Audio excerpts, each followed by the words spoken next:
C'est bon, ça tourne. Bon, ben moi c'est Julien Pagé. Moi ça fait 7 ans déjà que j'ai pris la relève de mon père. Mon père a commencé l'élevage du lapin et la production d'asperges ça fait déjà près de 30 ans, dans les années 80. C'est ça, tantôt on est allé voir les lapins, on a vu un peu de la façon que ça marchait. Le principe est un peu comme une porcherie, maternité, engraissement. Fait qu'il y a autant de sections qui est maternité, les mères avec les bébés, que la partie engraissement. On amène le lapin jusqu'à un poids là, de 5,5 livres pour le marché.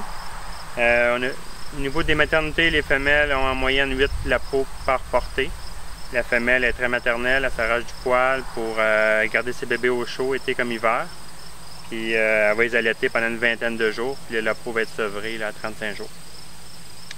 Et les asperges aussi. Les asperges, la saison est évidemment terminée pour cette année. La période de récolte est vraiment de début mai jusqu'à fin juin. L'asperge là, à maturité comme ça, est en train d'emmagasiner de l'énergie puis pour l'année suivante. L'asperge est surprenante. Là. On peut faire là, pratiquement là, un 6 pieds, puis il y en a des plus grandes que ça. Tandis que c'est assez différent de ce qu'on est habitué de voir là, sur les tablettes d'épicerie, qui est l'asperge de 8-9 pouces. Évidemment, c'est une vivace. Fait que on peut espérer récolter un champ là, pendant 15 à 20 ans, dépendamment de l'exploitation qu'on en fait. Fait que c'est pas mal ça qui fait le tour. Au niveau de mes motivations, j'aime beaucoup tout ce qui est avancée technologique ou découverte. Fait que j'aime beaucoup m'inspirer au niveau des lapins de la France, qui est vraiment là, la référence au niveau des lapins. Fait que tout ce qui est fait là-bas est très intéressant parce qu'ils ont 10 à 15 ans d'avance sur nous, au niveau technologie, là, que ce soit l'insémination artificielle, mais on parle là, très très différent. Ils vendent de la pro à un jour, sexent les lapins à un jour. Au niveau génétique, là, les progrès qu'ils ont fait, c'est vraiment remarquable. C'est quoi qui a fait au départ que tu as décidé de poursuivre l'entreprise de ton père? C'est l'intérêt pour... quand on est élevé sur une ferme, c'est sûr là, qu'on a, en partant, là, on connaît un peu les avantages, les inconvénients, mais les avantages, juste au niveau de fonder une famille, la qualité de vie qu'on peut réussir à avoir, c'est quand même c'est précieux pour quelqu'un qui a connu ça. C'est sûr que ça a des hauts et des bas en agriculture. C'est pas facile là, de faire de l'argent à la hauteur des heures qu'on peut consacrer à ça. Là. Au nombre d'heures que je fais, là, je suis la moitié du salaire minimum certain. Là. Sauf que je fais 100-120 heures par semaine. Fait que je finis par réussir à avoir un salaire moyen. Puis c'est ça, mais à part l'argent, comme je dis, il y a des avantages vraiment là, de pouvoir travailler à la maison, de pouvoir bâtir quelque chose puis d'améliorer. On fait pas juste là, travailler pour quelqu'un, mais on bâtit quelque chose à chaque jour. Là, on réussit à améliorer notre entreprise. Puis ça, c'est quelque chose qui est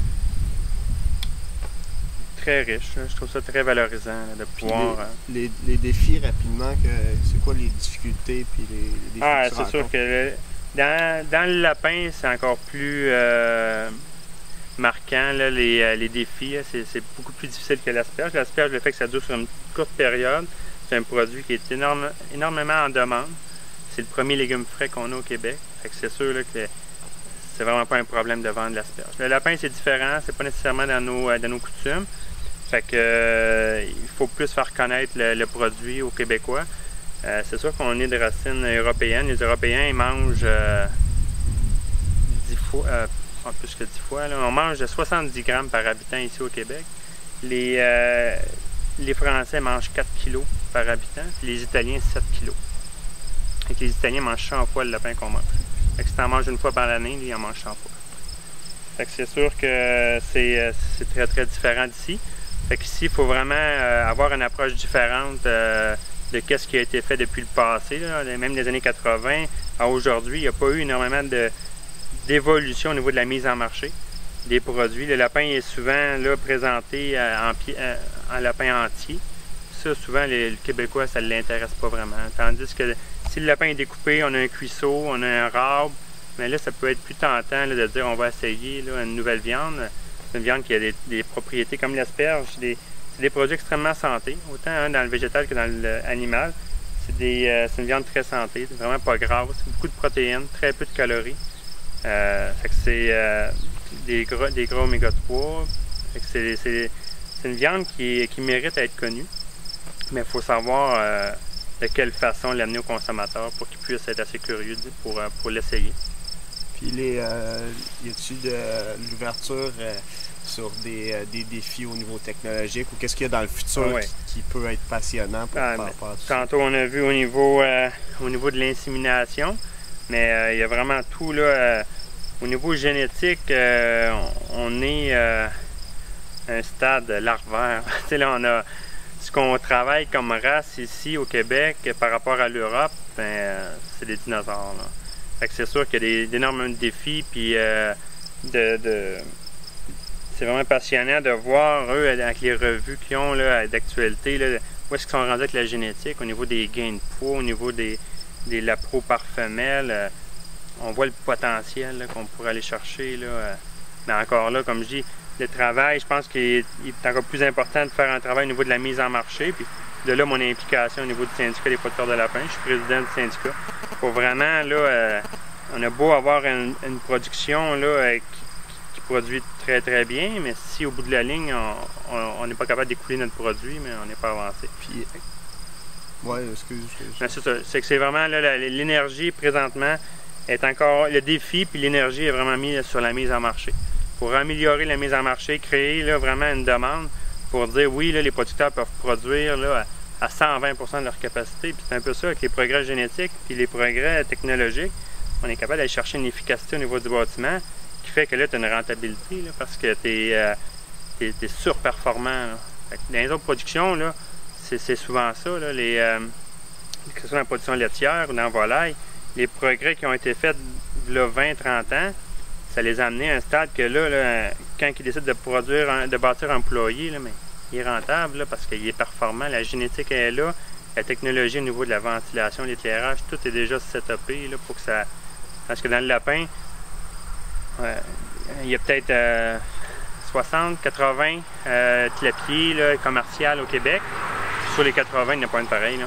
Vraiment pas. Là, Est-ce que finalement, c'est quoi la place d'une entreprise comme ça, des lapins dans la région de Sorel, dans le sens que est-ce qu'il y en a d'autres, il y en a-tu plusieurs, est-ce que la demande du marché ici est là, est-ce que tu vends ici d'ailleurs, ouais, c'est sûr que vraiment dans la région immédiate, là, c'est nouveau. Le consommateur n'est pas habitué d'en retrouver, n'est pas habitué d'en consommer.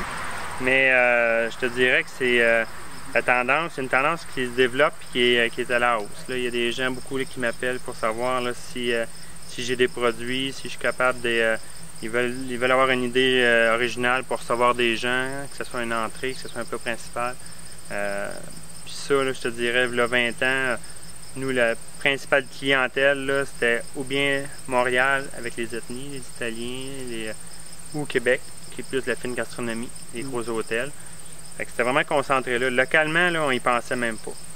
Parce qu'on disait que c'était trop d'énergie pour le marché potentiel. Mais aujourd'hui, je n'aurais pas la même réflexion. Tranquillement, ça évolue. Est-ce que le choix de l'endroit de vivre dans la région de Sorel, c'est lié à la famille, dans le fond? Ton père habitait ici? Ou est-ce que oui, c'est ça. La ferme familiale. Puis, c'est ça. C'est un coin où est-ce que je me suis tout le temps là, identifié. Puis, c'est une région que j'aime. Fait que c'est sûr que nous, c'est autant qu'on peut dire que on peut difficilement là, déraciner le producteur de sa ferme, mais la ferme aussi, là, on pourrait produire du lapin un peu n'importe où, mais je suis fier de le produire ici, là, dans la région. Merci beaucoup. C'est bon?